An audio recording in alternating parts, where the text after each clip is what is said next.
जब भक्ति माता ने नारद जी से इस प्रकार कहा, तो अब नारद जी बोले, वृथा खेदयसे बाले, अहो चिंता तुरा कथम, श्री कृष्ण चरणाम्भोजम स्मर दुखम गमिष्यति। हे माता जी, आप व्यर्थ ही शोक कर रही हैं। आपको भगवान श्री कृष्ण के चरण कमलों का ध्यान करना चाहिए, क्योंकि उनके चरण कमलों का ध्यान करते ही आपका संपूर्ण दुख समाप्त हो जाएगा। दुखम गमिष्यति, दुख चला जाएगा। हे कृष्ण द्वारिका वासिन, कृष्ण गोपी जनप्रिय, कौरवैः परिभूतां मां किम न जानासि केशव। इस प्रकार कह करके श्री द्रौपदी जी ने भगवान का स्मरण किया तो उनके दुख की समाप्ति हो गई। और आज आपके ऊपर ये जो विपत्ति आई है, आप भी भगवान का स्मरण करिए, आपके दुख का निर्मूलन हो जाएगा, आपके दुख की समाप्ति हो जाएगी। द्रौपदी च परित्राता येन कौरव कलमशात, पालिता गोप सुंदरयः स कृष्णः क्वापि नो गतः। जिसने द्रौपदी की रक्षा की, जिसने पांडवों की रक्षा की और जिसने गोपियों की रक्षा की, वह कृष्ण आज भी कहीं गए नहीं हैं। स कृष्णः क्वापि नो गतः, यही हमारे बीच में है। एक बार उनका आप स्मरण करिए, और आप तो उनकी प्रिया हैं। तुम तो भक्ति ही प्रिया तस्य सततम प्राणतोधिका, आप तो उनको प्राणों के समान प्रिय हैं। तो इसलिए आपके बुलाने पर तो भगवान नीच के घर भी चले जाते हैं। तया हूतस्तु भगवान याति नीच ग्रहेस्वपि, आपके बुलाने पर तो वह श्री श्याम सुंदर नीच से भी नीच के घर चले जाते हैं। तो ऐसा है माता जी कि सत्य युग और त्रेता युग और द्वापर युग इत्यादि युगों में तो ज्ञान और वैराग्य की प्रधानता थी, और कलयुग में ज्ञान और वैराग्य को कोई पूछता नहीं है। इसीलिए इस समय ये आपके दोनों पुत्र ज्ञान और जो वैराग्य हैं, ये इस समय वृद्धत्व को प्राप्त हो गए हैं। सत्यादित्र युगे बोध वैराग्यो मुक्ति साधको, कलौ तो केवला भक्ति ही ब्रह्म सायुज्य कारिणी। और कलयुग में तो केवल भक्ति ही ब्रह्म सायुज्य कारिणी है, ब्रह्म पद की प्राप्ति कराने वाली भक्ति ही है। इति निश्चित चिद्रूपः तद्रूपां त्वां ससर्जः, परमानंद चिन्मूर्ति सुंदरीम कृष्ण वल्लभाम। और आप तो भगवान श्याम सुंदर की अति प्रिया हैं। इसलिए अब आप यहाँ धरातल पर आए। पूर्व में आप वैकुंठ लोक में थी, और वैकुंठ से जब आप वहां भगवान नारायण से आपने प्रश्न किया कि मैं क्या करूं, तो भगवान ने आपको आदेश दिया कि मेरे भक्तों का पालन करो, मेरे भक्तों का पोषण करो। तब जब आपने भगवान की आज्ञा मान ली, तो भगवान ने मुक्ति को आपकी दासी बना दिया और ज्ञान वैराग्य को आपके पुत्रों के रूप में दे दिया। आप मुक्ति और ज्ञान वैराग्य को लेकर के आई, किंतु कलयुग के पाखंड के कारण मुक्ति जर्जर हो रही थी। इसलिए वह आपकी आज्ञा को प्राप्त करके पुनः वैकुंठ चली गई, किंतु ज्ञान और वैराग्य को तो आपने अपने पास ही रखा। कलयुग के प्रकोप के कारण, कलयुग के कलुषित वातावरण के कारण आज ये ज्ञान वैराग्य भी वृद्धत्व को, जठरत्व को प्राप्त हो रहे हैं। तो इसलिए अब आप बिल्कुल भी चिंता न करिए।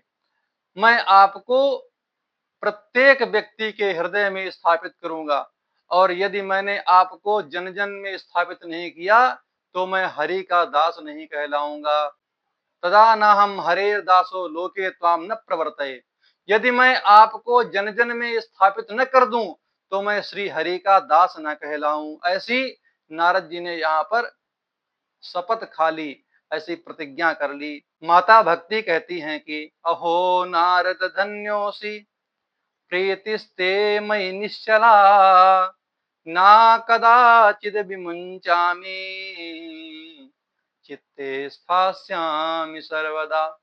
हे नारद, आप तो धन्य हैं, आपकी मुझ में अविचल अविरल भक्ति है, मैं कभी भी आपका परित्याग नहीं कर। नारद जी ने कहा कि माता जी आप चिंता न करिए, आपके दोनों पुत्रों को स्वस्थ करने का मैं पूरा प्रयत्न करूंगा। अब नारद जी ज्ञान और वैराग्य को जगाने लगे। जगा रहे हैं कैसे? मुख को कान के पास में ले जाकर के जोर जोर से बुलाते हैं, ओ ज्ञान उठ जाओ, ओ वैराग्य उठ जाओ, ज्ञान प्रबुद्धताम शीघ्रम, रे वैराग्य प्रबुद्धताम। ज्ञान शीघ्र जग जाओ, वैराग्य शीघ्र जग जाओ, मुखम संयोज्य करणांते शब्द मुच्चै समुच्चरण। तो मुख को कान के पास में ले जाकर के इस प्रकार से बुला रहे हैं। जब वे दोनों नहीं उठे तो नारद जी ने पुनः वेद और वेदांत का पाठ किया। वेद और वेदांत का पाठ करने पर भी ज्ञान और वैराग्य को चेतना नहीं आई।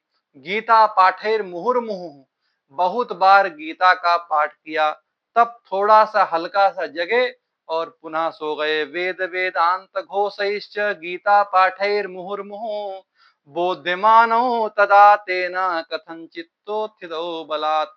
कुछ थोड़ा सा प्रयत्न करके वे दोनों जगे, किंतु फिर से वे सो गए, उनको चेतना नहीं आई। नारद जी बहुत प्रयत्न कर रहे हैं ज्ञान और वैराग्य को स्वस्थ करने का, ज्ञान और वैराग्य को जगाने का, लेकिन ज्ञान और वैराग्य जग नहीं पा रहे हैं। इतने में ही आकाशवाणी हुई। आकाशवाणी में सुनाई पड़ा, आपका नारद जी उद्यम सफल हो जाएगा, आप चिंता मत करिए। व्योमवाणी में कहा जा रहा है कि इसके लिए आप कोई सत्कर्म करिए। व्योमवाणी तदैवाभून् मारिषे खिद्यतामिति, उद्यमः सफलस्तेयं भविष्यति न संशयः। एतदर्थं तु सत्कर्म सुरर्षे त्वं समाचर, तत्ते कर्माभिधास्यन्ति साधवः साधुभूषणाः। नारद जी, आप इसके लिए सत्कर्म करिए, आपका जो यह उद्यम है सफल हो जाएगा, ज्ञान और वैराग्य को चेतना आ जाएगी। किंतु जो सत्कर्म है, नारद जी ने पूछा कि वह कैसे मैं करूं, कौन सा सत्कर्म करूं? तो आकाशवाणी ने कहा कि तत्ते कर्माभिधास्यन्ति साधवो साधुभूषणाः। आपको वह सत्कर्म साधु बताएंगे। और कैसे साधु? साधुभूषणाः, जिनका आभूषण ही साधु है। साधु आभूषण अर्थात जिन्होंने अपने जीवन में सत्य का ग्रहण कर लिया है, असत का सर्वथा परित्याग कर दिया है, वैसे साधुभूषणा साधवा। तो साधुभूषणा साधवा जो हैं, वही आपको उस कर्म का ज्ञान कराएंगे। नारद जी बहुत चिंतित हो गए कि ना ही हमें बताया कि जाना कहाँ पर है, ना ही यही बताया कि करना क्या है। तो इस पहेली को सुलझाने के लिए नारद जी विचार करने लगे कि वे संत कहाँ होंगे और हमको साधन कैसे बताएंगे। अब मुझे क्या करना चाहिए? क्व भविष्यन्ति संतस्ते कथम दास्यन्ति साधनम, मयात्र किम प्रकर्तव्यम यदुक्तम व्योम भाषया। जो आकाशवाणी ने कहा है वह मैं कैसे करूं, मुझे वह संत कहाँ मिलेंगे? तत्र द्वावपि संस्थाप्य निर्गतो नारदो मुनि। दोनों ज्ञान और वैराग्य को वहीं पर छोड़ करके नारद जी उसी सत्कर्म को तलाश करते हुए वहां से निकल पड़े। सबसे पहले नारद जी तीर्थ में गए। तो तीर्थम तीर्थम विनिष्क्रम्य पृच्छन् मार्गे मुनीश्वरान। तीर्थ में जाते हैं और महात्माओं से प्रश्न करते हैं कि महात्मा जी हमको ये बताइए कि सत्कर्म किसे कहते हैं, वह सत्कर्म क्या है? वृत्तान्तः श्रूयते सर्वः किंचिन निश्चित्य नोच्यते, असाध्यम केचन प्रोचुर्दुर्गेयम इति चापरे, मूकी भूताः तथान्ये तो कियंतस्तु पलायिताः। नारद जैसा महात्मा यह पूछ रहा है कि सत्कर्म किसे कहते हैं। कुछ लोगों ने तो इधर उधर की बातें बनाई, कुछ लोगों ने तो कहा अरे भाई तो ये बिल्कुल कठिन है, ऐसा हो ही नहीं सकता, कौन सा सत्कर्म पूछ रहे हो? आपने वेद वेदांत का पाठ किया, गीता का अनेकों बार पाठ किया, और वेद वेदांत से गीता से बढ़कर के दूसरा सत्कर्म क्या है? दूसरा कोई सत्कर्म ही नहीं, तो असाध्य है, इसकी खोज करना ही मुश्किल है। किसी ने कहा कि दुर्गेयम, अरे इसको जानना ही कठिन है। तो कुछ संत तो मूकी भूता, कुछ लोगों ने सुना कि भाई नारद जी आ रहे हैं तो अब हमसे आकर के पूछेंगे, लोक में हमारी बड़ी प्रतिष्ठा है, लोग हमारा बहुत सम्मान करते हैं, हमको तो भगवान की भांति पूजते हैं, और नारद जी के इस प्रश्न का अगर हमने उत्तर नहीं दिया तो समाज में हमारी बदनामी हो जाएगी। इसलिए कुछ लोगों ने तो मौन व्रत ले लिया। नारद जी जब आश्रम में पहुंचे तो चेलों ने कह दिया कि भाई हमारे गुरु जी तो अभी मौन हैं। कुछ लोगों ने सुना कि नारद जी हमें पूछने के लिए आ रहे हैं कि सत्कर्म किसे कहते हैं, तो तुरंत उन्होंने अपना दंड कमंडल उठाया और चल दिए तीर्थ यात्रा के लिए। चिल्ला से कह दिया कि अगर नारद जी पूछते हैं कि महात्मा जी कहाँ हैं, तो कह देना तीर्थ यात्रा में गए हैं। तो कुछ लोग तो मौन हो गए, मूकी भूता तथान्य तो कियंतस्तु पलायिता। तो कुछ लोग मौन हो गए और कुछ लोग अपने आश्रम को छोड़ करके ही भाग गए। हाहाकारो महानासी त्रैलोक्ये विस्मयावह वेद वेदांत घोषैश्च गीता पाठैर्निबोधितम्। तो वेद वेदांत और गीता पाठ के बाद भी जब इनकी चेतना नहीं आई, तो अब कुछ नहीं हो सकता। त्रैलोक में बहुत हाहाकार हो रहा था। उपायो अपरो नास्ति करने करने जपंजना। दूसरा कोई उपाय नहीं है, लोग ऐसे कान में एक दूसरे के कान में बातें करने लग गए। तो इसी प्रकार नारद जी सभी से पूछते हैं, लेकिन किसी ने समुचित उनको उत्तर नहीं दिया। अब नारद जी के मन में आया कि अब मैं बद्री विशाल जाऊंगा और जाकर के वहां तपस्या करूंगा, भगवान नर नारायण को प्रसन्न करूंगा और उनसे जाकर के पूछूंगा ये सत्कर्म किसे कहते हैं। ततश्चिंता तुरा सोथ बदरी वन मुपागतः तपश्चरामि चात्रेति तदर्थम कृत निश्चय। और तपस्या करने का नारद जी ने मन में संकल्प कर लिया। उतने में ही नारद जी देख रहे हैं कि तावद ददर्श पुरतः सनकादीन मुनीश्वरान कोटि सूर्य समाभासान उवाच मुनिषत्तमान। तब तक उनको उसी समय वहीं पर सनत सनंदन सनातन सनत कुमार चारों सनकाद ऋषियों का दर्शन हो गया।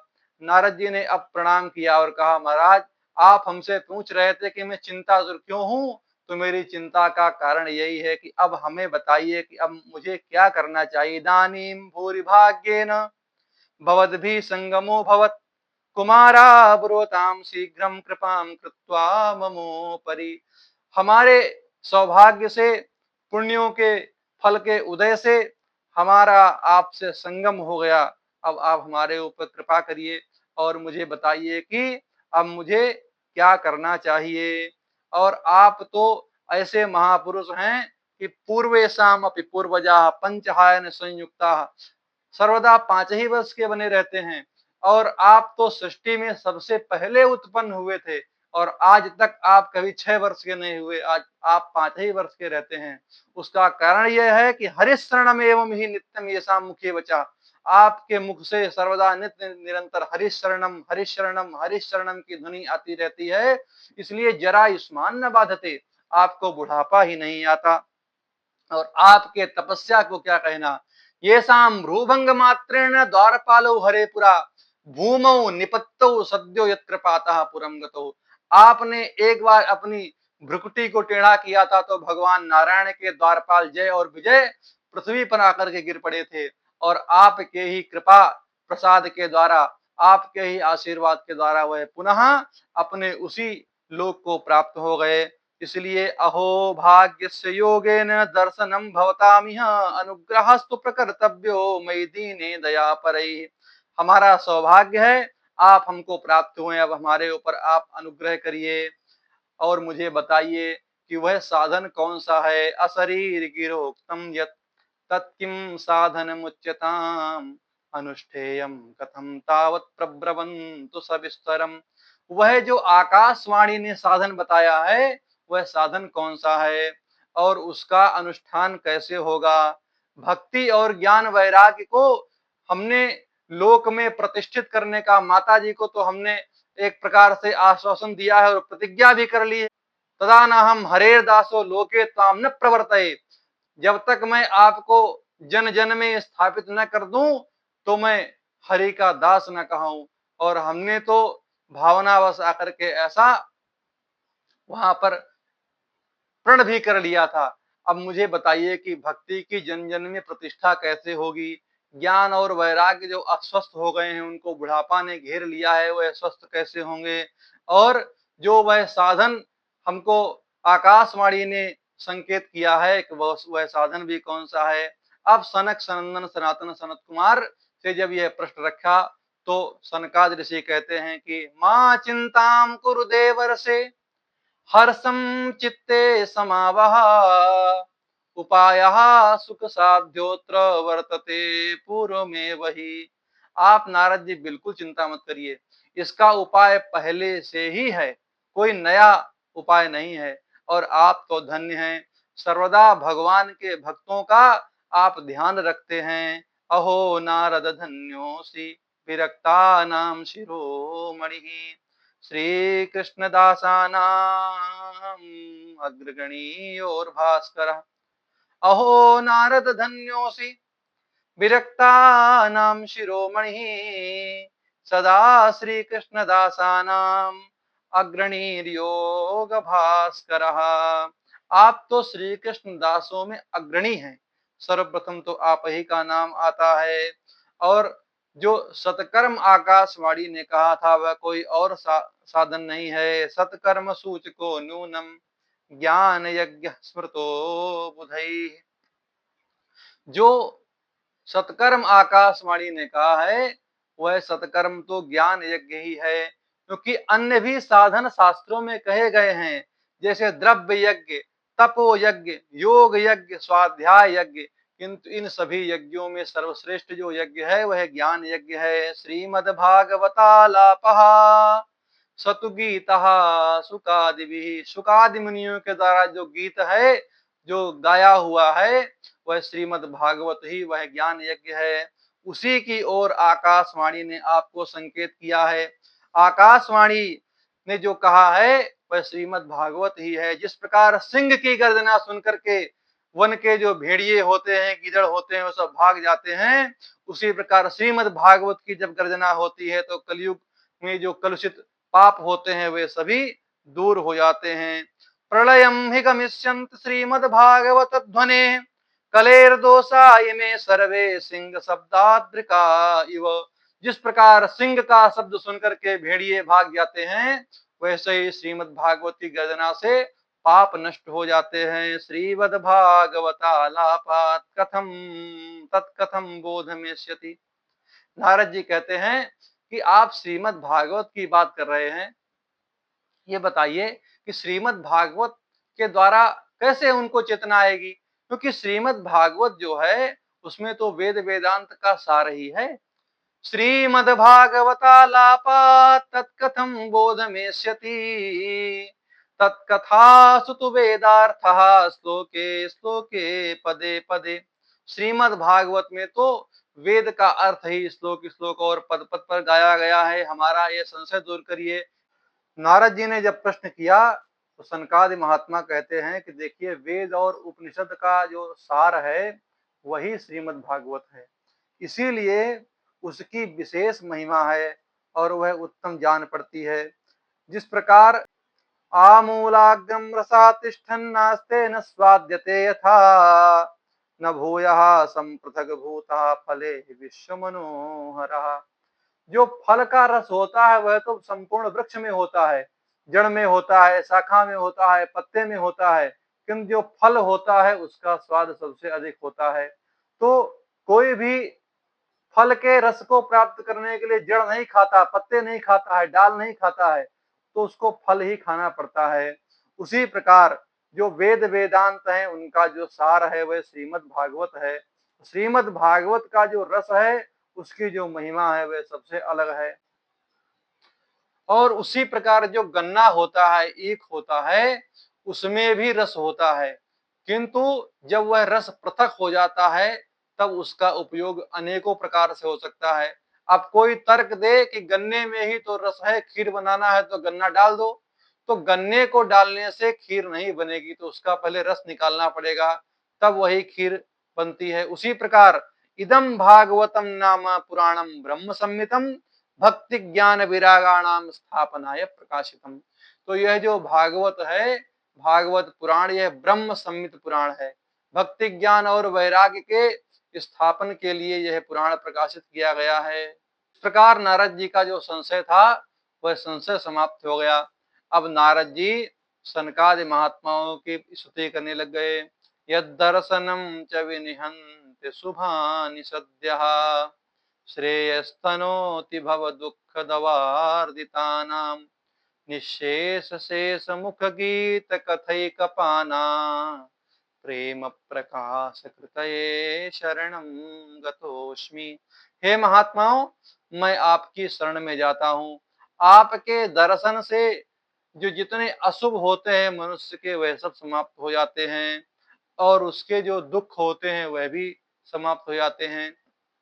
आप लोग तो श्री शेष जी के मुख से, हजारों मुख से जो निश्चित भागवत पीयूष है, उसका सर्वदा पान करते रहते हैं। मैं आपकी शरण में जाता हूँ। भाग्योदयेन बहुजन्म समर्जितेन सत्संगमं च लभते पुरुषो यदा वै अज्ञान हेतु कृतमोह मदान्धकार नाशं विधाय हि तदोदयते विवेकः। मनुष्य के अनंत जन्मों का जब पुण्य फल उदय होता है, तब उसको सत्संग की प्राप्ति होती है और जब उसे सत्संग प्राप्त हो जाता है, तब उसका जो अज्ञान जनित मोह होता है वह सब समाप्त हो जाता है। इसलिए अब हमारा मोह समाप्त हो गया है। अब नारद जी ने सनकादि महात्माओं से 4 प्रश्न किए हैं। पहला प्रश्न कर रहे हैं कि कुत्र कार्यो मया यज्ञः स्थलं तद्वाच्यतामिह। पहला प्रश्न किया कि मुझे ज्ञान यज्ञ कहाँ पर करना चाहिए, उस स्थान को आप बताइए।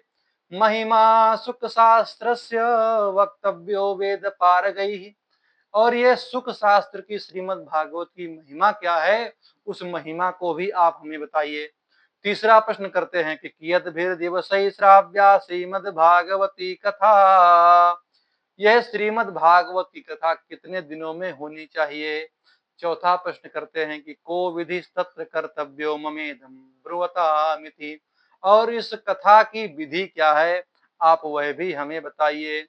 नारद जी से सनकादि महात्मा कहते हैं कि शृणु नारद वक्ष्यामो विनम्राय विवेकिने। हे नारद जी, हम आपसे बताते हैं कि आप इस कथा को कहाँ पर करिए। जो पहला प्रश्न है उसका उत्तर दे रहे हैं कि गंगा द्वार समीपे तु तटमानंद नामकम। गंगा जी के पास में एक बहुत ही बढ़िया सुंदर स्थान है। तो हरिद्वार में गंगा द्वार में जो है यह आनंद नामक एक स्थान है, आप वहां पर करिए। वह स्थान कैसा है कि नाना ऋषि गणैर्जुष्टम देव सिद्ध निसेवितम।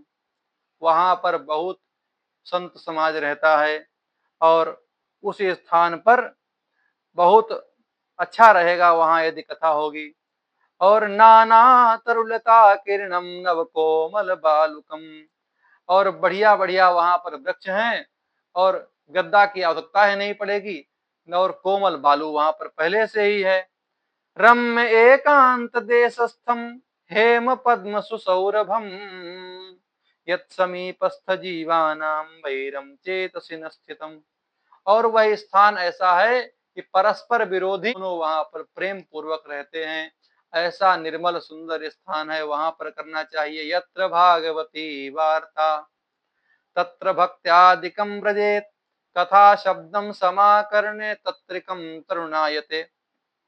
और सबसे बड़ी बात तो यह है कि कथा वहां होनी चाहिए जहां पर श्रोता को पहुंचने में आसानी हो, जहां पर सामान्य रूप से आसानी से श्रोता पहुंच सके, जिनको वहां पर कथा स्थल पर पहुंचने में कष्ट न हो, ऐसा स्थान देखना चाहिए। तो यह स्थान भी बहुत बढ़िया है। तो हरिद्वार में यह कथा होनी चाहिए। अब सूत जी कहते हैं कि एव मुक्ता कुमारास्ते नारदेन समम ततः गंगा तटम समा जगमुहु कथा पानाय सत्परा। इस प्रकार जो नारद जी हैं, उन सनकादि महात्माओं के साथ में उन्हीं हरिद्वार में वे लोग पहुंच गए। श्रीमद् भागवत पीयूष पानाय रसलम पटाह धावंतो प्यायु सर्वे प्रथमम ये च वैष्णवा। जब श्रीमद् भागवत कथा होनी है, ऐसा लोक में तुरंत ही प्रचार हो गया, तो जो कथा के श्रोता थे उनमें जो प्रथम वैष्णव थे, वे सब कथा सुनने के लिए दौड़ पड़े। कौन कौन दौड़े? सूत जी कहते हैं कि भृगुर वशिष्ठ वनस्य गौतमो मेधातिथिर्देवल देवरातो रामस्तथा गादिस्तस्य साकलो मृकंडु पुत्रा त्रिज पिप्पलादा योगेश्वरो व्यास पराशरो च छाया सुको जाजलि जन्म मुख्या। और सर्वेप्यमी मुनिगणा सह पुत्र शिष्या स्वस्त्रीभिरायुरति प्रणयेन युक्ता। भृगु, वशिष्ठ, च्यवन, अत्रि, गौतम, देवल और परशुराम और विश्वामित्र, मृकंडु, पिप्पलाद, योगेश्वर, व्यास, पराशर और जाजली इत्यादि जो महात्मा थे वहां पर सभी लोग कथा श्रवण करने के लिए दौड़ पड़े। और कुछ तो महात्मा ऐसे भी थे जिनके मन में यह विचार आया कि हमें तो कथा का निमंत्रण ही नहीं आया। तो ऐसे लोगों को जो भृगु जी हैं वह जाकर के समझा बुझा करके ले आए कि भाई देखो, कथा में निमंत्रण की प्रतीक्षा नहीं करनी चाहिए। गुरुत्वा तत्र नायातान भृगु संबोध्य चानयत।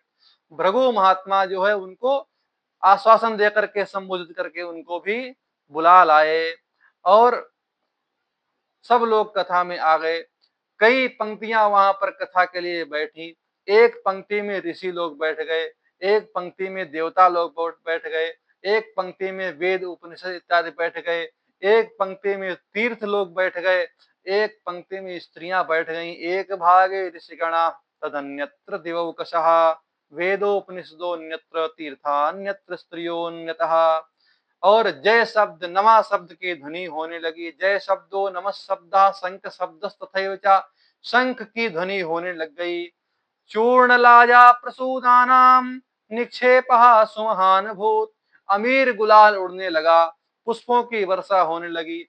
देवता लोग विमान में बैठ करके उस कल्प वृक्ष के पुष्पों को ला करके वहां पर बैठे हुए संत महात्माओं के ऊपर, श्रोताओं के ऊपर गिराने लग गए।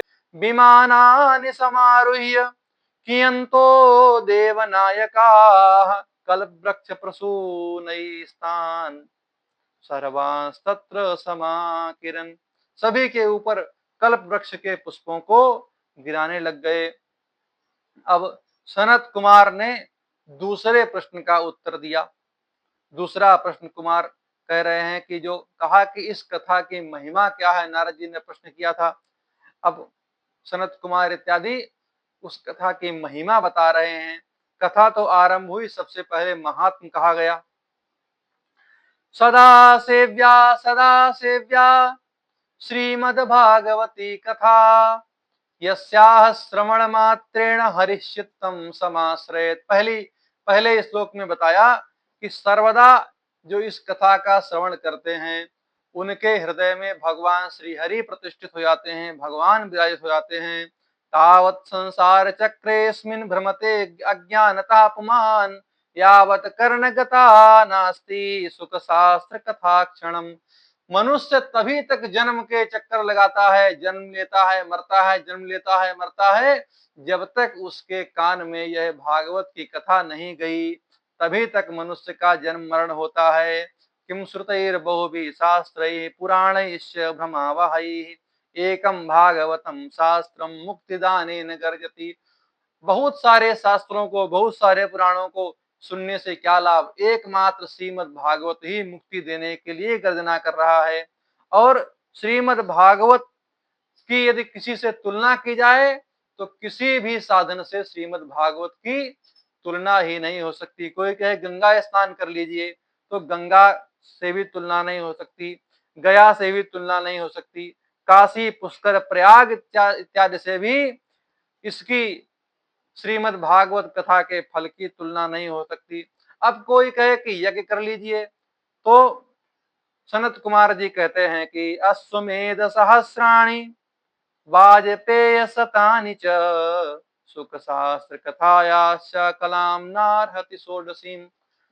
हजारों वाजपेय यज्ञ कर लिए जाएं, हजारों अश्वमेध यज्ञ कर लिए जाएं, तब भी श्रीमद् भागवत का 16वें अंश का फल भी नहीं दिला सकते।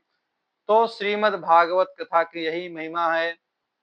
श्लोकार्धम श्लोकपादम वा नित्यं भागवतोद्भवम् पठस्व सुमुखे नैव यदीच्छसि परां गतिम। यदि कोई मनुष्य भगवत प्राप्ति चाहता है तो उसे नित्य प्रति कम से कम एक श्लोक पढ़ना चाहिए। किसी ने कहा महाराज हमको तो पढ़ना ही नहीं आता।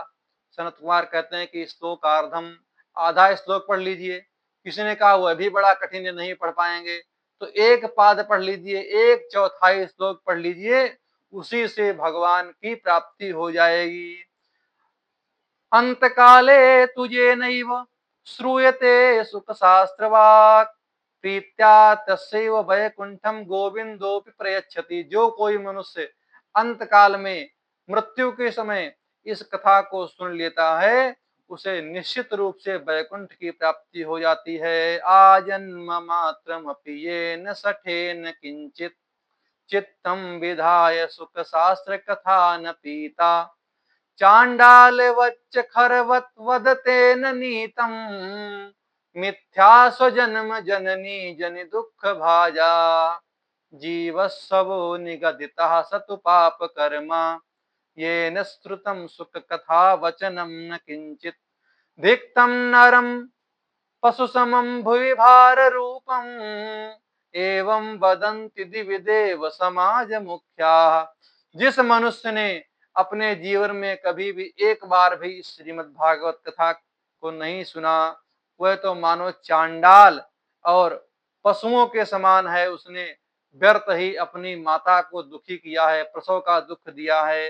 जीव सवो निगदिता, वह तो जीता हुआ मुर्दा है। ऐसा पाप कर्मा मनुष्य जिसने कभी भी श्रीमद् भागवत कथा को नहीं सुना है, ऐसे मनुष्य को धिक्कार है, पशु रूप है, ऐसा हम नहीं कहते।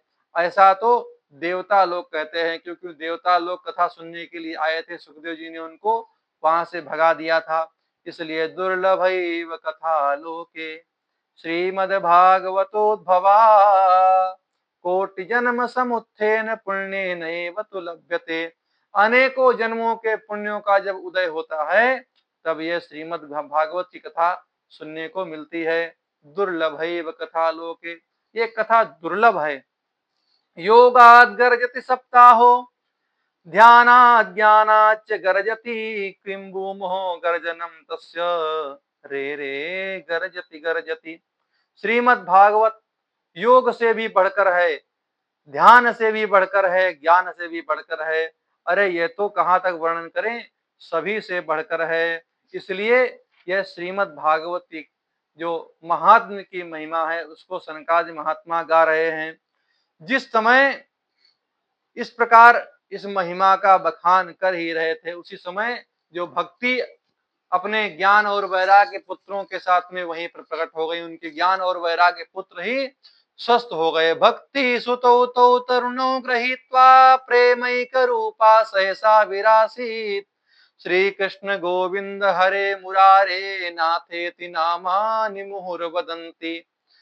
वहीं पर अपने पुत्रों को लेकर के श्री कृष्ण गोविंद हरे मुरारे, हे नाथ नारायण वासुदेव, इस प्रकार गान करते हुए ज्ञान और वैराग्य को लेकर के भक्ति महारानी सभी के देखते ही देखते वहां पर प्रकट हो गई। कोई पूछने लगा, भाई ये कहाँ से आई हैं, कहाँ से आई हैं? कथम प्रविष्टा कथमागतेयम मध्ये मुनीनामिति तर्कयन्तः। तो सनत कुमारों ने कहा कि भाई कोई आश्चर्य की बात नहीं है, ये तो कथा के अर्थ से प्रकट हुई हैं। ऊचु कुमारा वचनम तदानीम कथार्थतो निष्पतिता धुनेयम एवं गिरासा ससुता निशम्य सनत कुमारम निजगाद नम्रा। सनत कुमार इत्यादि महात्माओं से भक्ति ने विनम्र भाव से कहा कि आपके इस कथामृत के प्रभाव से मैं पुनः परिपुष्ट हो गई हूँ। अब आप हमें यह बताइए कि क्वाहम तो तिष्ठाम्यधुना ब्रुवन्तु, मैं कहाँ पर बैठूं? ब्राह्मा इदं ताम गिरिमोचिरेते भक्तेषु गोविंद स्वरूप कर्त्री प्रेमैक धरती भवरोग हर्त्री सात्वं च तिष्ठस्व सुधैर्य संश्रया निरंतरम वैष्णव मानसानि। श्री सनत कुमार जी कहते हैं कि आप वैष्णवों के हृदय में विराजमान हो जाइए। सकल भुवन मध्य निर्धनास्ते धन्या निवसति हृदय साम श्री हरेर भक्ति रेखा हरिरपि निज लोकम सर्वथा तो विहाय प्रविशति हृदय तेषाम भक्ति सूत्रोपनद्धः। संसार में वही धन्य है हे भक्ति महारानी जिसके हृदय में आप विराजमान हो जाती हैं, और जिसके हृदय में आप विराजमान होती हैं उसके हृदय में तो भगवान नारायण प्रकट हो जाते हैं। और प्रविशत हृदय तेषाम भक्ति सूत्रोपनद्धा, आपके सूत्र में पिनद्ध होकर के भगवान नारायण वहीं पर विराजमान हो जाते हैं। अब नारद जी ने सनत कुमार से प्रश्न किया, महाराज ये बताइए कि इससे किस किस प्रकार के पापी लोगों की मुक्ति होती है। के विशुद्ध्यन्ति वदन्तु मह्यम सप्ताह यज्ञेन कथा मयेन कृपालुभिर्लोकहितं विचार्य प्रकाशितः कोऽपि नवीन मार्गः। किस किस प्रकार के लोग इस कथा श्रवण से मुक्त हो जाते हैं। सनत कुमार जी कहते हैं, ये मानवा पाप कृतस्तु सर्वदा सदा दुराचार रता विमार्गगा क्रोधाग्निदग्धा कुटिलाश्च कामिनः सप्ताह यज्ञेन कलौ पुनन्ति ते सत्येन हीनाः पितृमातृदूषकाः तृष्णाकुलाश्चाश्रम धर्म वर्जिताः ये दम्भिका मत्सरिणोऽपि हिंसका सप्ताह यज्ञेन कलौ पुनन्ति ते।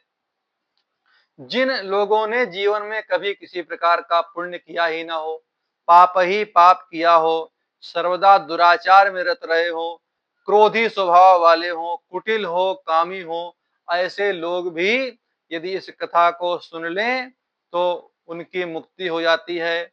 अथवा जो सत्य से हीन हैं, माता पिता की ही निंदा करने वाले हैं, वर्णाश्रम धर्म की व्यवस्था को जिन्होंने त्याग दिया है, जो दंभी हैं, जिनके अंदर मत्सर की उत्पत्ति हो चुकी है, हिंसक हैं, वह लोग भी यदि इस कथा को सुन लें तो उनकी भी मुक्ति हो जाती है। कायेन वाचा मनसापि पातकं नित्यं प्रकुर्वन्ति सठा हठेन परस्वपुष्टा मलिना दुराशया सप्ताह यज्ञेन कलौ पुनन्ति ते। कायिक, वाचिक, मानसिक अथवा किसी भी प्रकार का पाप हो और कहाँ तक पाप करते करते मर गया हो, उसके बाद में भी कोई प्रेतात्मा भी इस कथा का श्रवण कर ले तो उसकी भी मुक्ति हो जाती है।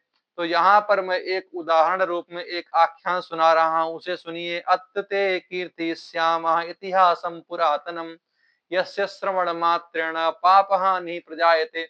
अब हम यहाँ पर एक आख्यान सुनाते हैं जिसके सुनने मात्र से पाप की हानि हो जाती है, पाप नष्ट हो जाते हैं। नारद जी ने कहा, महाराज सुनाइए। सनत कुमार जी सुनाते हैं कि तुंगभद्रा तटे पूर्वम अभूत पत्तनमुत्तमं यत्र वर्णा सुधर्मेण सत्य सत्कर्म तत्परा। तुंगभद्रा नदी के किनारे एक बहुत सुंदर उत्तम एक नगर था।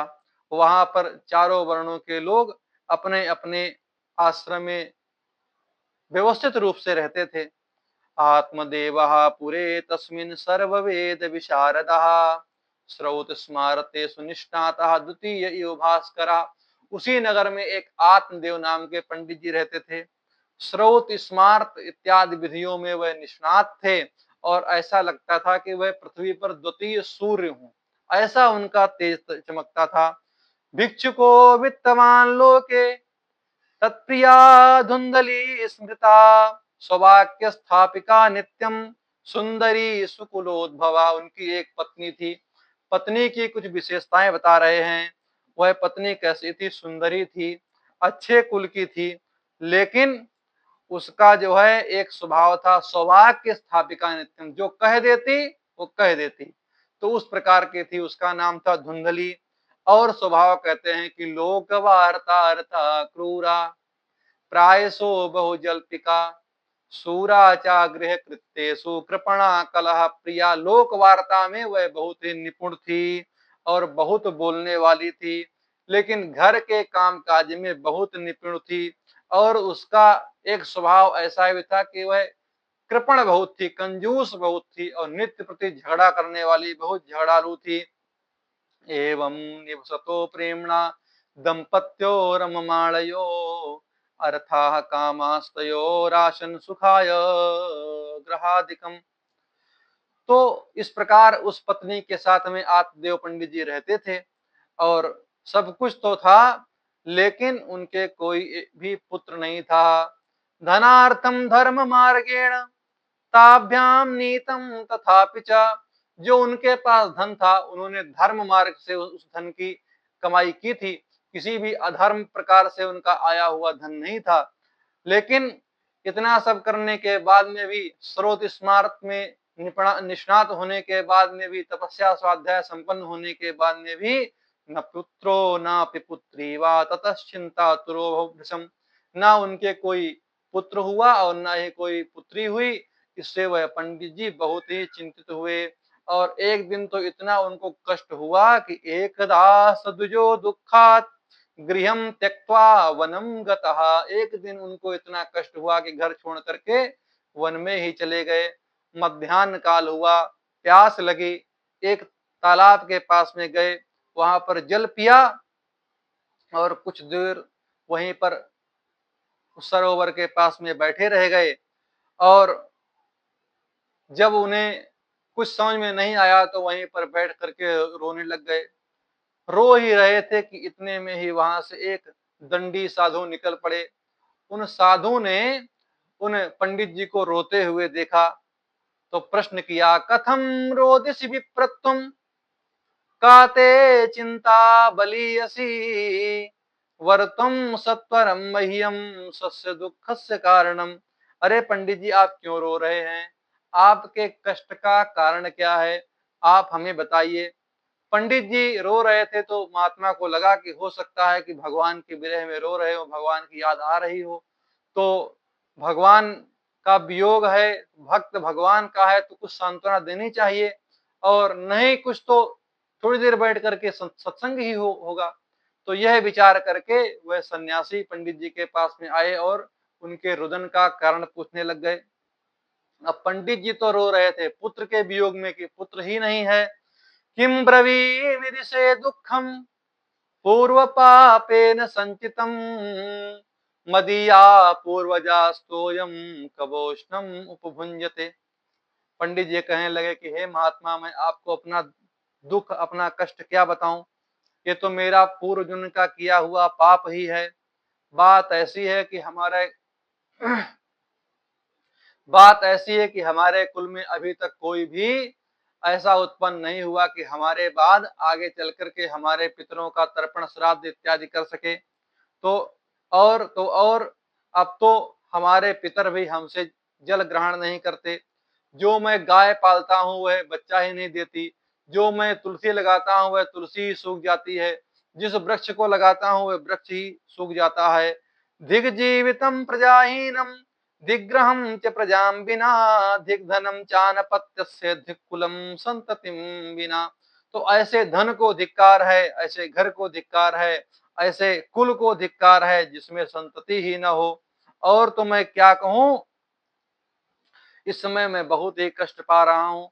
सन्यासी बाबा ने सोचा कि अब तो बड़ा गड़बड़ हो गया। मैं तो ये सोच करके आया था कि भगवान की कुछ चर्चा होगी, लेकिन यहाँ तो ये पुत्र के दुख में दुखी हो रहा है। तो महात्मा ने कहा कि आप इस दुख को छोड़िए, आप भगवान का भजन करिए।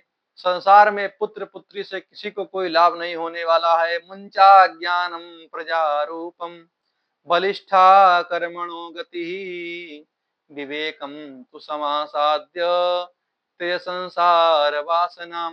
विवेक धारण करिए और संसार की वासना का आप त्याग कर दीजिए। और शृणु विप्रमया तेद्य प्रारब्धम तो विलोकितम। मैं थोड़ी बहुत ज्योतिष की जानकारी भी रखता हूँ और हमने तुम्हारे मस्तक की रेखा को पढ़ा है, और आपके मस्तक की रेखा से साफ स्पष्ट हो रहा है कि सप्त जन्मावधि तव पुत्रो नैव च नैव च। 7 जन्म, एक दो जन्म नहीं, इस जन्म नहीं, अगले जन्म नहीं, 7 जन्म तक मैं देख पा रहा हूँ कि तुम्हारे भाग्य में कोई भी पुत्र ही नहीं है। संतते सगरो दुखम अवापांगः पुरा तथा रे मुंचाद्य कुटुंबासाम संन्यासे सर्वथा सुखम। संन्यास में सर्वथा सुख है। संतति होने से, पुत्र पुत्री होने से किसी को किसी भी प्रकार का सुख नहीं हुआ।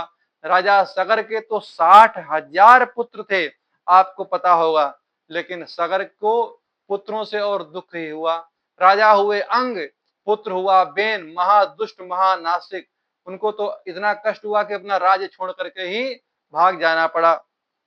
तो रे मुंचाद्य कुटुंबासाम, तो उस पुत्र पुत्री की कुटुंब की आशा का त्याग करिए, सन्यास में बहुत। महात्मा के इस प्रकार समझाने पर वो ब्राह्मण कहने लगा कि हे महात्मन, आप हमसे विवेक धारण करने की बात कह रहे हैं।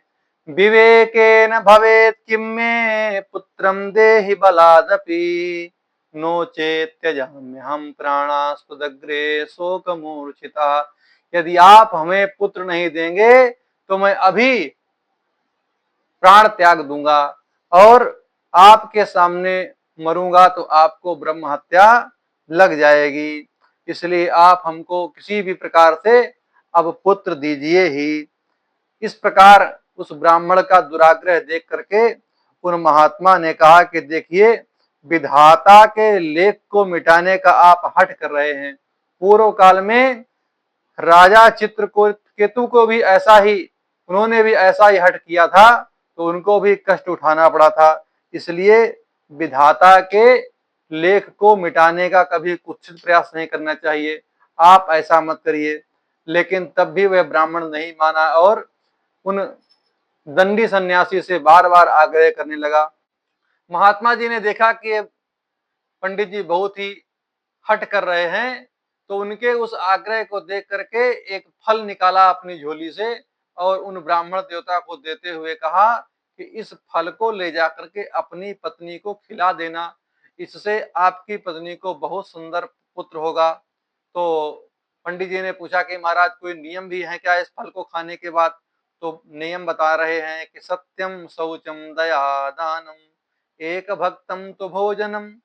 थोड़ा सत्य पवित्रता से रहना है, जीवों पर दया करे और थोड़ा साधु सन्यासियों को दान करती रहे, एक बार भोजन करे, और 1 वर्ष तक यदि वह इस प्रकार सत्य शौचादि नियमों का पालन करेगी तो वर्षावधि स्त्रिया कार्या तेन पुत्रोत निर्मला।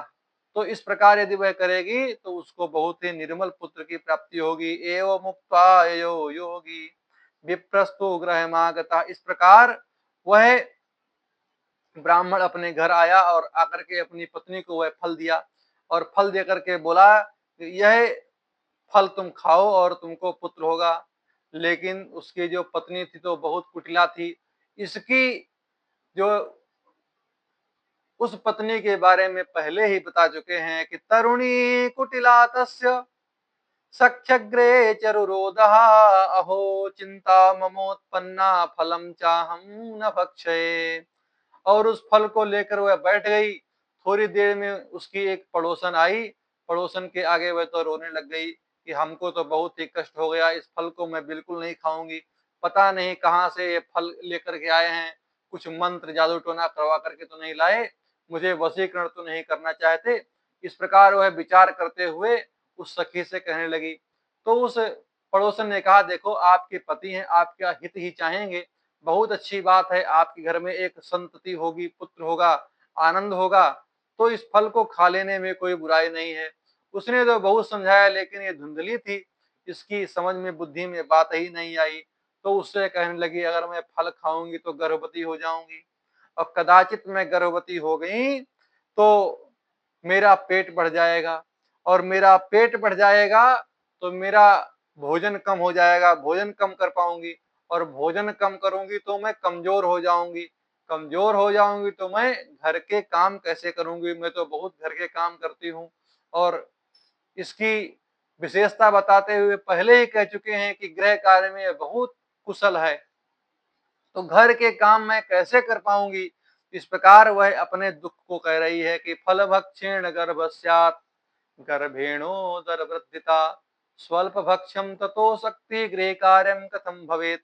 और कदाचित कहीं पर आग लग गई अथवा डाकुओं के द्वारा आक्रमण हो गया तो मैं भागूंगी कैसे, दैवा घाटी प्रचेत ग्रामे पलायेत गर्भिणी कथम। और यदि कहीं सकुशल हमें गर्भ हो गया और सब कुछ ठीक भी रहा, तब भी कहीं ऐसा कभी कभी होता है कि सुखदेव जी को हमने सुना है कि वे तो 12 वर्ष तक अपने माता के गर्भ में रहे थे, और ये बच्चा कहीं 1 साल भी हमारे गर्भ में रह गया तब भी हमारा, तो मैं बहुत परेशान हो जाऊंगी, उसको मैं कैसे उस कष्ट को मैं सहन करूंगी। और कभी कभी तो बहन हमने ऐसा भी सुना है, किसी किसी का गर्भ तो टेढ़ा भी हो जाता है, और कहीं हमारा गर्भ टेढ़ा हो गया तब तो मैं मर ही जाऊंगी। तिर्यक चेत आगतः गर्भः तदा में मरणम भवेत। और कहीं टेढ़ा हो गया तब तो मेरी मृत्यु हो जाएगी, और कहीं टेढ़ा नहीं हुआ, ठीक ठाक रहा, और सकुशल अगर प्रसव भी हुआ तो प्रसूत उदाहरणम दुखम सुकुमारी कथम स्वयं। मैं तो बहुत कोमलांगी हूँ, तो प्रसूति का वह जो दुख होता है प्रसव अवस्था का, उसको मैं कैसे सहन करूंगी। मंदायाम मयि सर्वस्वम। जब मैं कमजोर हो जाऊंगी तो मेरी ननद आएगी और वह सारा का सारा माल घर का पार कर देगी, उठा ले जाएगी, बहुत चुट्टिन है। मंदायाम मयि सर्वस्वम ननांदा संहरे तदा। और सत्य शौचादि नियमो दुराराध्य सदृश्यते। और जो पंडित जी ने हमको सत्य सोच के जो नियम बताए हैं वह भी कठिन है। एक बार मैं कैसे खाऊंगी, पवित्रता से मैं कैसे रहूंगी। उन्होंने कहा है झूठ नहीं बोलना, अरे मैं झूठ नहीं बोलती हूँ तो हमको हमारा तो हाजमा ही ठीक नहीं रहता है, तो ये सब बड़ा हमारे लिए तो कष्ट हो जाएगा। और मान लो बहन के सकुशल पुत्र की उत्पत्ति हो गई तो लालने पालने दुखम। बच्चे के लालन पालन में भी बड़े कष्ट होते हैं, और तो ये सब मैं कैसे सहन कर पाऊंगी। तो मेरे मन में तो एक ही बात आती है, संसार में 2 प्रकार की स्त्रियां सुखी हैं। एक तो वह जिसका पति नहीं है, और दूसरी वह जिसको कोई पुत्र ही नहीं है। बंध्या वा विधवा नारी सुखिनी चेति में मति। मेरी बुद्धि में तो यही आता है कि संसार में 2 प्रकार की स्त्रियां हैं, एक तो बंध्या और दूसरी विधवा। यह बुद्धि धुंधली की है। तो इस प्रकार उसने कुतर्क किया, और एवं कुतर्क योगेन तत्फलम नैव भक्षितम। इस प्रकार वह कुतर्क करती रही और उसने उस फल को नहीं खाया, और उसकी जो पड़ोसन थी उसने अपना माथा पकड़ लिया और वहां से चली गई। एक दिन उसकी जो बहन थी वह आई। इस बहन के तो कई सारे पुत्र थे, और इसकी बहन बिल्कुल नहीं चाहती थी कि धुंधली को कोई संतान हो। धुंधली ने उसके आगे भी यही रोना रोया कि देखो ये फल लेकर के पंडित जी आए हैं और हमको खिलाने के लिए बोले हैं, खाने को कहा है, और मैं खाऊंगी तो गर्भवती हो जाऊंगी इत्यादि। जो उसने पड़ोसन के सामने रोया था वही अपनी बहन से भी रोने लग गई। अब यह जो बहन थी उसने कहा देखो हमारे पहले से बहुत सारे पुत्र हैं, और हमारे पुत्र तुम्हारे पुत्र में कोई अंतर थोड़ी ना है, और अगर तुमको कोई अपने लिए बेटा चाहिए तो चिंता मत करो, इस बार मैं पुनः गर्भवती हूँ। अब की बार जो मेरा पुत्र होगा वह मैं तुमको ही दे दूंगी, तुम मेरे पति को थोड़ा सा धन दे देना, और वह तुमको आकर के अपना वही पुत्र जो प्रसव होगा इस बार वह दे देंगे। लोग पूछेंगे क्या हुआ तो हम कह देंगे कि हमारा बेटा मर गया। तो इस प्रकार से तुमको पुत्र भी मिल जाएगा और हमारा भी काम हो जाएगा। तो इस प्रकार से दोनों ने उसी योजना को बनाया, और पंडित जी को तो झूठ झूठ मूठ का उन्होंने बहकाती रही, और पूछा कि फल का क्या करें, तो कहा फल इस गाय को खिला दो, अगर बेटा होना होगा तो गाय को हो जाएगा। तो फल खिला दिया गाय को, और अपने पंडित जी को पागल बनाती रही। कभी तकिया बांधी, कभी करहिया बांधी, इस प्रकार से पेट को ऊंचा कर करके पंडित जी को मूर्ख बनाती रही। और जब उसकी बहन को पुत्र हुआ और धीरे से ला करके धुंधली को दे दिया, धुंधली ने पंडित जी को दिखाया, पंडित जी बहुत प्रसन्न हुए, और इतने प्रसन्न हुए कि ब्राह्मणों को बुलाया और दान दिया, और जो बालक के जातकर्म इत्यादि संस्कार थे उन सभी संस्कारों को विधिवत किया। दरवाजे पर गीत वाद्य इत्यादि का घोष हुआ और बहुत मंगल गान हुआ। ददौ दानम द्विजातिभ्यो जात कर्म विधाय च गीतवादित्र घोषो भू तद्वारे मंगलम बहु।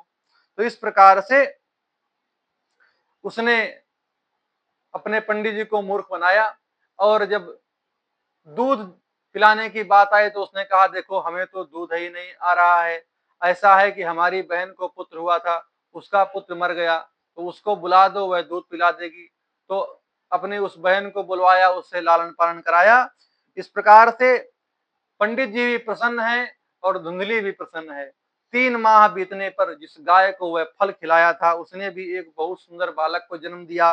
त्रिमासे निर्गते चाथ सधेनु सुसवेर्भकम सर्वांग सुंदरम दिव्यम निर्मलम कनक प्रभम। बहुत ही सुंदर वह बालक है, उसके सर्वांग सुंदर हैं, और किंतु उसका जन्म गाय के पेट से हुआ है, तो उसके कान जो हैं वह गाय की भांति हैं। तो इस प्रकार से पंडित जी ने उसके भी सभी संस्कार किए। दृष्टा प्रसन्नो विप्रस्तु संस्कारान स्वयं आददे। स्वयं ही पंडित जी ने उस गाय के पुत्र के भी संस्कार किए। अब लोग बहुत पंडित जी की वाह वाह करते, वाह पंडित जी, कहा तो एक भी पुत्र नहीं था, आज तो 2-2 पुत्र हुए, गाय ने भी बेटा दे दिया। भाग्योदयोधुना जाता आत्मदेवस्य पश्यत धेन्वा बाला प्रसूतस्तु देवरूपीति कौतुकम न ज्ञातम तद रहस्यम तो केनापि विधि योगतः गोकर्णम तम सुतम दृष्ट्वा गोकर्णम नाम चाकरोत।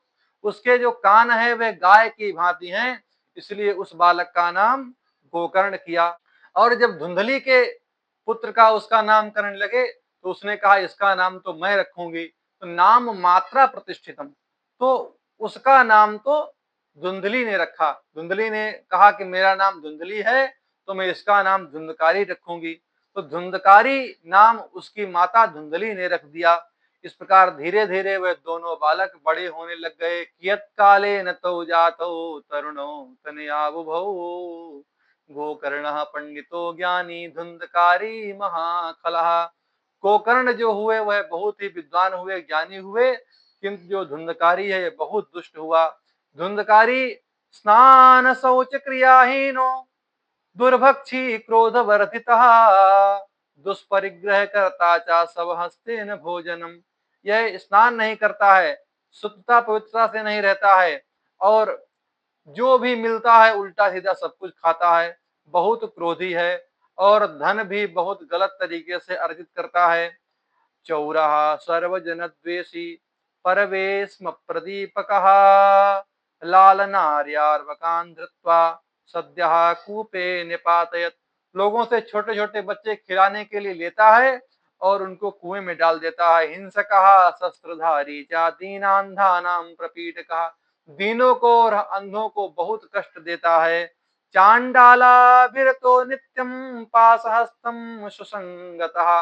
कुत्तों के साथ में ये घूमता रहता है, चांडालों की संगति करता है, और इतना इसका जो है जो संगति थी इतनी बिगड़ गई, इसने वैश्याओं की संगति करना आरंभ कर दिया, वैश्याओं के घर जाना आरंभ कर दिया, और वैश्याओं के चक्कर में इसने संपूर्ण घर का जो धन था, पंडित जी बहुत धनवान थे, उनका जो धन संपत्ति था वह सब नष्ट कर दिया। तेन वेश्या कुसंगेन पित्रम वित्यम तुनाशितम एकदा पितरौ ताड्ये पात्राणि सौमाहरत।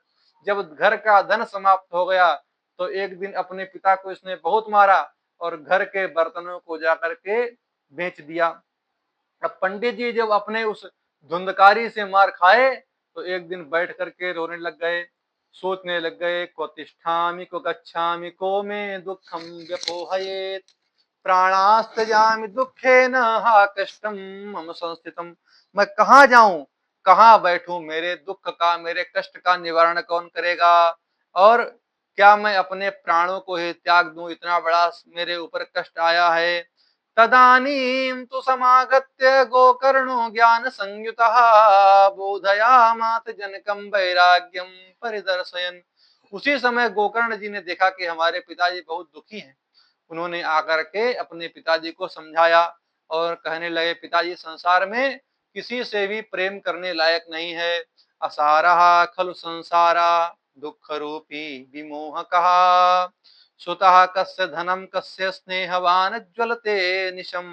ना ही संसार में कोई किसी का है, ना ही पुत्र है, ना ही धन है, ना ही घर है, तो इसलिए संसार में किसी से राग करने योग्य नहीं है, किसी से प्रेम करने योग्य संसार नहीं है, और किसी को सुख नहीं है। कहाँ तक कहे, ना ही इंद्र को सुख है, ना ही राजा को सुख है, ना ही किसी धनवान को सुख है। न चेन्द्रस्य सुखम किंचिन न सुखम चक्रवर्तिनः। तो सुख किसे है? सुखमस्ति विरक्तस्य मुनेरेकांत जीविना। एकांत जीवी जो मुनि है उन्हीं को सुख है। जो महात्मा ने, दंडी सन्यासी ने पहले ही कहा था कि सन्यासे सर्वथा सुखम, वही बात आज गोकर्ण जी कह रहे हैं। तो आज पंडित जी के वह बात समझ में आ गई।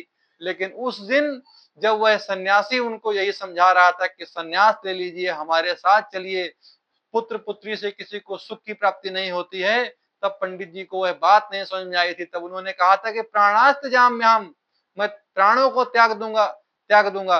तदग्रे शोक मूर्छिता। तो इसलिए उस समय तो पुत्र की अभिलाषा थी, लेकिन आज जब गोकर्ण जी समझा रहे हैं कि संसार में कोई सुखी नहीं है, विरक्त ही सुखी रहता है, तो आज पंडित जी को बात समझ में आई कि सुखमस्ति विरक्तस्य मुने एकांत जीविनः। अब गोकर्ण जी समझाते हैं कि पिताजी, अज्ञान को छोड़िए, मुंचा ज्ञानम प्रजारूपम। जो पुत्र पुत्री में, संसार में, घर परिवार में जो आपका स्नेह है, तो इसको आप त्याग दीजिए। मुंचा ज्ञानम प्रजारूपम मोहतो नरके गति। यदि आप इनमें मोह करेंगे तो आपको नरक जाना पड़ेगा।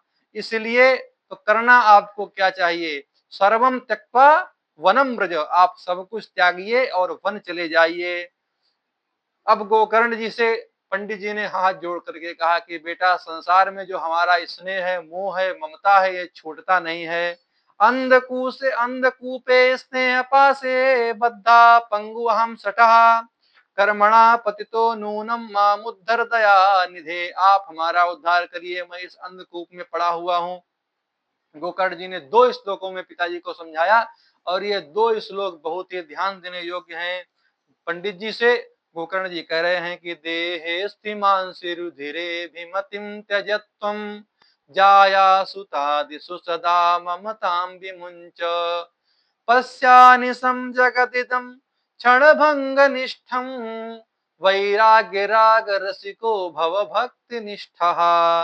इस देह अस्थि और मांस का जो शरीर है, इससे आप, इसमें जो आपकी ममता है, इसका त्याग कर दीजिए। जाया सुतादिषु सदा ममताम विमुंच। सभी से, पत्नी से, पुत्र से, सभी का ममता आप त्याग करिए।